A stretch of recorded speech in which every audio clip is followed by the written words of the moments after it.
કરીએ તમે જોયું હશે જીબી ના પ્રશ્નો હોય ત્યાં પણ અમે બોલ્યા છે, રોડ રસ્તાની વાત હોય ત્યાં પણ સરકાર સામે અવાજ ઉઠાવ્યો છે, બસની વાત હોય, દવાખાનાની વાત હોય, યુવાનોની રોજગારીની વાત હોય, ભણેલા બાળકોને જ્યારે ટેટ પાસ ઉમેદવારોને કાયમી શિક્ષકની ભરતીની વાત હોય, જ્યારે મુસ્લિમ સમાજ સાથે સેલાંબામાં અન્યાય થયો ત્યાં પણ અમે જઈને અમે ઉભા રહેલા છે.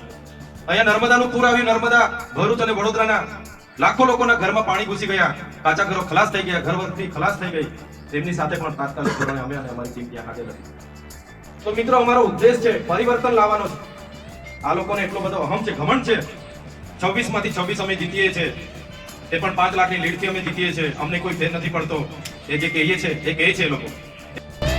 નમસ્કાર મિત્રો, વિડીયોમાં તમારું સ્વાગત છે. સૌથી મોટા સમાચાર વાયરલ થઈ રહ્યા છે મિત્રો. દેડિયાપાડાના ધારાસભ્ય ચૈત્ર વસાવા અત્યારે હાલમાં ભાષણો કરી રહ્યા છે, એવા વિડીયો વાયરલ થઈ રહ્યા છે.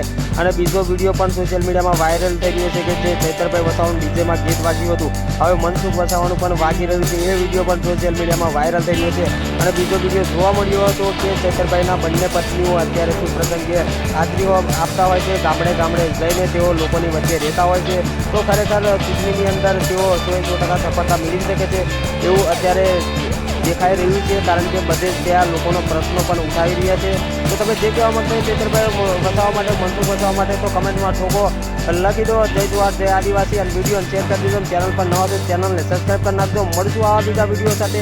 ત્યાં સુધી રજા લઉં છું. જય હિન્દ, જય ભારત.